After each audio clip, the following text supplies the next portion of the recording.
A lot of people miss out on personal independence payment because they assume a diagnosis alone is not enough to open the door to support.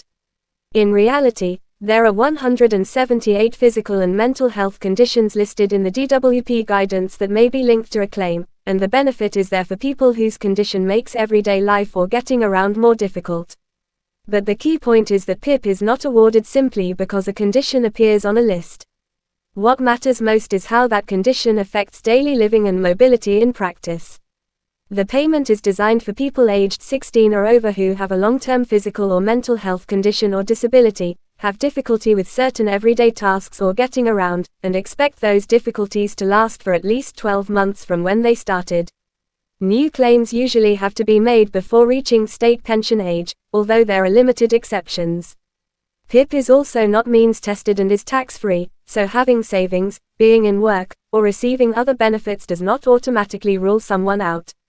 The article's headline focused on the old top weekly amount of £187.45, which came from combining the enhanced daily living rate of £110.40 with the enhanced mobility rate of £77.05 in 2025-26. It also highlighted that someone getting both enhanced components would receive £749.80 every 4 weeks. Since then, the rates have gone up. For 2026-27, the daily living component is £76.70 standard or £114.60 enhanced, while the mobility component is £30.30 standard or £80 enhanced.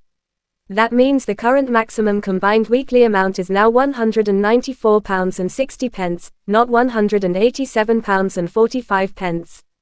Another important part of the story is that PIP has two separate sides to it.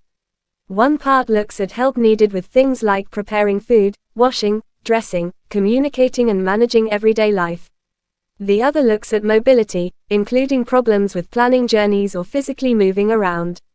A person can receive one component or both, and each can be paid at either the standard or enhanced rate depending on the assessment. There are also special rules for people nearing the end of life. In those situations, claims can be processed more quickly and may be paid at a higher rate, which is meant to make support easier to access when time matters most. So the bigger message is this: the list of conditions matters because it shows how wide the scope of PIP really is, but the real test is not the name of the illness on paper. It is whether that condition has a serious enough effect on daily living or mobility to meet the benefit rules.